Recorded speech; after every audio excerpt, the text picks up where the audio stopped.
जय जगन्नाथ। हाय सांग माने मोर मिनी ब्लॉग को आपण मानक स्वागत। देखंतु मामू आमको गाइड करचंती दुई साइड रे केडे सुंदर गछ एवं बिल। आमे वर्तमान आसी पहुंची गलु पेंठ बीच रे। केडे सुंदर बीच देखंतु, बहुत शांत बीच। यह केन्द्रापड़ारू 50 किलोमीटर दूरता एवं राजनगर 10 किलोमीटर। आपण माने केबे आसंतु बुलिया पाई। देखंतु समस्ते केते एंजॉय करूचंती बीच रे। आमे मध्य आस्तिलु आज मामूंकर ससुर घर को, तेणु आमे एठी बुलियार पाई मनस्थ कलु। छोट छोट दुकान सब एठी अछि जहाँ कि खाइबा पे सब मिलुछि। आओ बहुत बढ़िया लागिथिला। अन्य माने देखंतु समस्ते आछंती, के बाइक के कार धरिके आछंती।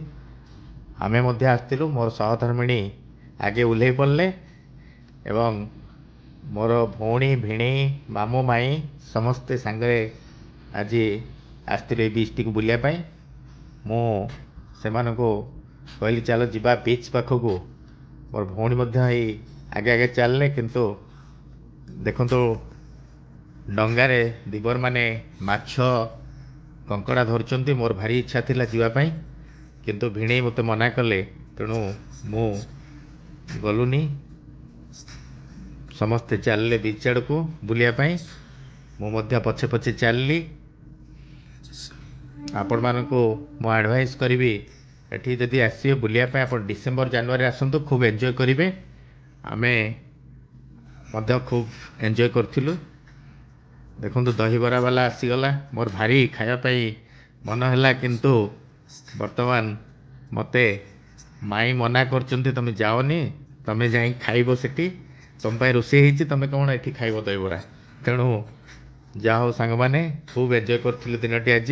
आपण माने मध्य केबे आसंतु बुली एंजॉय करिवे। रहिली नेक्स्ट मिनी ब्लॉग रे मु आपन को देखेबी मोर मामू को ससुर घर केमती आमे एंजॉय करथिलु। आपण वीडियोटी को लाइक शेयर सब्सक्राइब करिवे। जय जगन्नाथ। Bye bye.